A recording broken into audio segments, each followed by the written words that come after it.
पाकिस्तान के पास सेमीफाइनल की दौड़ के लिए आखिरी मौका। आज न्यूजीलैंड से 2-2 हाथ होंगे। कौमी टीम के लिए जीत लाजमी। भारी मार्जिन से कीवीज को हराना होगा। टीम ग्रीन की बेंगलोर में जमकर प्रैक्टिस। शादाब खान फिट ना हो सके, बाहर बैठे रहे। रिजर्व बॉलर अब्रार खिलाए जाने का इम्कान। मैच के दौरान बादल भी भरपूर एंट्री देने को तैयार। बेंगलोर में बारिश का भी इम्कान।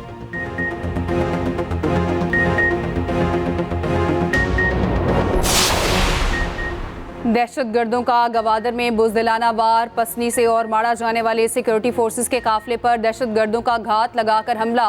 ISPR के मुताबिक दहशतगर्द हमले में 14 सिक्योरिटी फोर्सेस के एहलकार शहीद। इलाके में दहशतगर्दों के खिलाफ सेंटाइज ऑपरेशन जारी।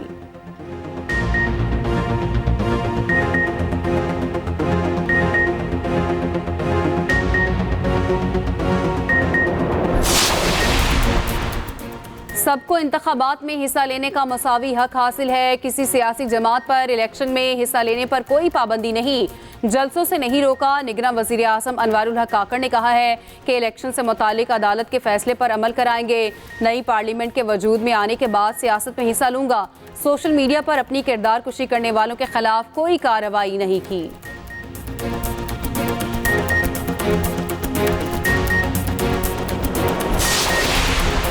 फ़लस्तीनियों की नस्लकुशी के नापाक अज़ाइम खुलकर सामने आ गए। इस्राएली फ़ौज ने गज़ा को चारों तरफ से घेर लिया। इसराइली और दीगर गैरकमालियों का पता चलाने के लिए गज़ा के ऊपर अमरीकी ड्रोन्स की परवाज़ें। ज़मीन और फ़ज़ा से वहशियाना बमबारी। सबसे ज़्यादा बमबारी शमाली गज़ा में हुई। 10 फ़लस्तीनी शहीद हो गए। सिहोनी फ़ौज ने जबालिया और अलबरीज पनाहगज़ीन कैंप पर भी बम बरसाए।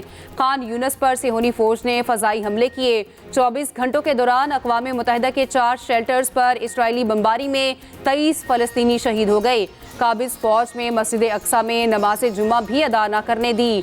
नमाज के लिए जाने वाले नमाजियों पर शेलिंग। अल-शिफा अस्पताल के करीब ज़ख्मी ले जाने वाली एम्बुलेंसेस के काफिले पर हमला। दर्जनों की शहादत का खदशा।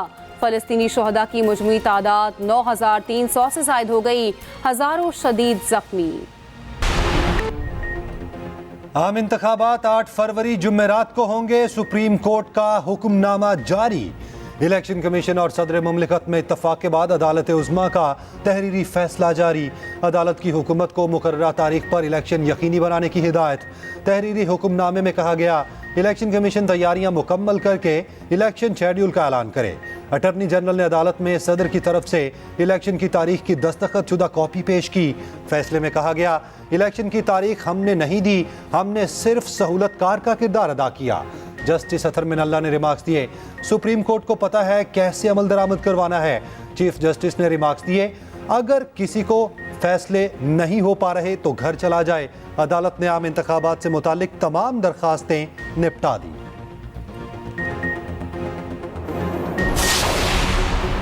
हैरत है, सदर मुमलिकत ने वो इख्तियार इस्तेमाल किया जो उनका नहीं था।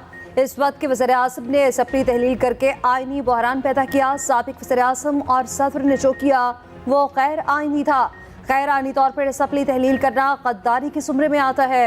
इलेक्शन केस की तहरीरी फैसले में सुप्रीम कोर्ट की वजाहत। कहा, सदर के पास इलेक्शन की तारीख देने का इख्तियार था लेकिन उन्होंने नहीं दी। आइन से इनहराफ का ऑप्शन किसी इदारे के पास नहीं। सदर और इलेक्शन कमीशन समेत तमाम इदारे आइन पर अमल दरामद के पाबंद है। आइनी खिलाफ वर्जी का खुमियासा मुल्की इदारों और अवाम को भुगतना पड़ता है।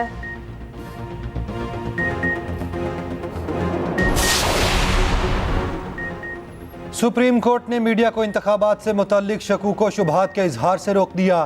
कहा, शकूक व शुबहात वाली खबरों से आवाम में बेयकीनी फैलती है। मुल्क में ऐसा भी तासुर पैदा हुआ है कि शायद इलेक्शन होंगे ही नहीं। चीफ जस्टिस ने रिमार्क्स देते हुए कहा कि मीडिया ने शकूक व शुबहात पैदा किए तो वो भी आईनी खिलाफ वर्जी करेंगे। जिसे इलेक्शन से मुताल्लिक शुबा हो वो घर में बीवी से बात करे, टीवी पर बैठकर नहीं। मीडिया पर इंतखाबात के हवाले से मायूसी फैलाने पर अटॉर्नी जनरल पैमरा के जरिए कार्रवाई करें। आपने हमारा अच्छा चेहरा देख लिया, दूसरा चेहरा हम दिखाना नहीं चाहते।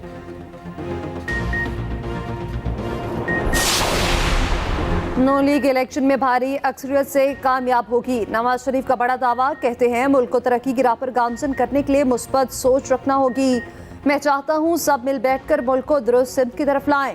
अवाम सब समझ और देख चुकी है, किसी ऐसे शख्स को आके नहीं लाना जो मुल्क में अफरा तफरी पैदा करे। बहुत जल्द मुस्लिम लीग नून की सरगर्मियां जोर पकड़ लेंगी। शहबाज शरीफ का मुल्क में आम इंतखाबात की तारीख के ऐलान का खैर मकदम। कहा मौका मिला तो एक बार फिर अवाम की खिदमत करेंगे। कॉपी असम्बली तहलील करने वालों को सुप्रीम कोर्ट ने उनके जुर्म की संगीनी बताती है। सबको इलेक्शन का चांद मुबारक। बिलावल भुट्टो की कराची में मीडिया से गुफ्तगू। कहा इलेक्शन कमीशन ने 8 फरवरी को इंतखाबात का ऐलान कर दिया। बेहतर होता कि सुप्रीम कोर्ट को मुदाखलत ना करना पड़ती।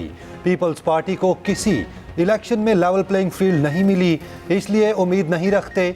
लेवल प्लेइंग ना मिलने के बावजूद इलेक्शन जीत चुके हैं। पीटीआई समेत तमाम जमातों को मिसाक जमहूरियत पर आना चाहिए। किसी जमात से इत्तेहाद का फैसला नहीं किया। तहरीक इंसाफ से इंतखाबात पर बात नहीं हुई। पीटीआई को कोई तकलीफ है तो वेलकम टू द क्लब। फ़लस्तीन के मसले पर मुस्लिम हुकूमतें खामोश और आवाम सरापा एहतजाज हैं। हम फ़लस्तीनियों की नस्ल कुशी को सोशल मीडिया पर देख रहे हैं। आने वाली हुकूमत पिछली हुकूमत के मंसूबे बंद कर देती थी।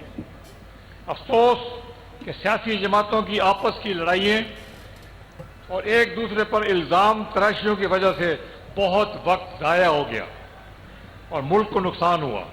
लेकिन अब मौजूदा हालात का तकाजा है कि हम सब मिलकर आगे बढ़ें। इस तहखाम में पाकिस्तान पार्टी का हफ्साबाद में पावर शो। पार्टी सरबराह जहांगीर तरीन का कारकुनान से खिताब। कहा जेल में बैठे शख्स ने जहांगीर तरीन से कोई फायदा नहीं उठाया।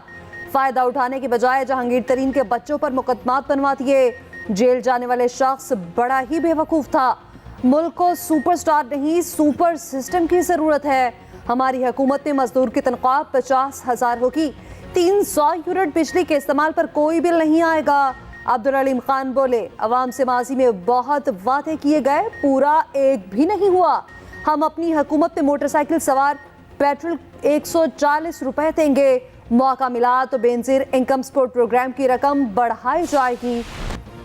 फ़लस्तीनियों की नस्ल कुशी के नापाक अज़ाइम खुलकर सामने आ गए। इस्राएली फ़ौज ने गज़ा को चारों तरफ से घेर लिया। इस्राएली और दीगर यरगुमालियों का पता चलाने के लिए गज़ा के ऊपर अमरीकी ड्रोन्स की परवाज़ें। ज़मीन और फ़ज़ा से वहशियाना बमबारी। सबसे ज़्यादा बमबारी शुमाली गज़ा में हुई। 10 फ़लस्तीनी शहीद हो गए। सेहूनी फ़ौज ने जबालिया और अलबुरेज पनागुज़िन कैंप पर भी बम बरसाए। खान यूनस पर सेहूनी फ़ौज ने फ़ज़ाई हमले किए। 24 घंटों के दौरान अक़वाम मुत्तहिदा के 4 शेल्टर्स पर इस्राएली बमबारी में 23 फ़लस्तीनी शहीद हो गए। काबिज़ फ़ौज ने मस्जिद अक्सा में नमाज जुम्मा भी अदा न करने दी। नमाज के लिए जाने वाले नमाजियों पर शेलिंग। अल शिफा अस्पताल के करीब जख्मी ले जाने वाली एम्बुलेंसेस के काफिले पर हमला। दर्जनों की शहादत का खदशा। फ़लस्तीनी शोहदा की मजमूई तादाद 9,300 से बढ़ गई। हज़ारों शदीद जख्मी। इस्राएली सहूनियत के खिलाफ जंग हक की जंग है। हमास के सरबराह हसन नसरुल्लाह का बैरूत में कारकुनान से खिताब। कहा फ़लस्तीनी माओ बहनों की आवाज़ पर हर कुर्बानी के लिए तैयार हैं।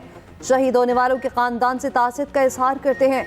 हमें शहदा के लवाहिकीन पर फ़ख्र है। हमारी हकीकी ताकत हमारे पुख्ता यकीन, हमारी लगन और मकसद से वाबस्तगी में है। तूफ़ान उल अक्सा की जंग वसी दर हो गई।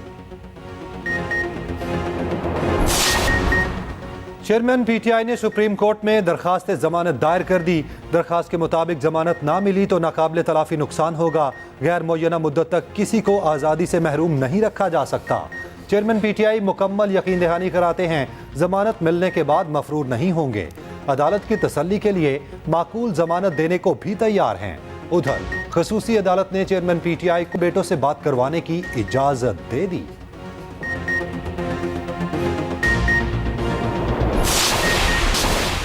यौम इकबाल पर आम तातील का ऐलान। वफाकी हुकूमत ने 9 नवंबर बरोज़ जुमेरात का नोटिफिकेशन जारी कर दिया।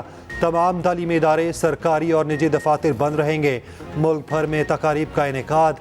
शायर मशरिक़ की शख्सियत आज़ादी की जदोजहद पर रोशनी डाली जाएगी।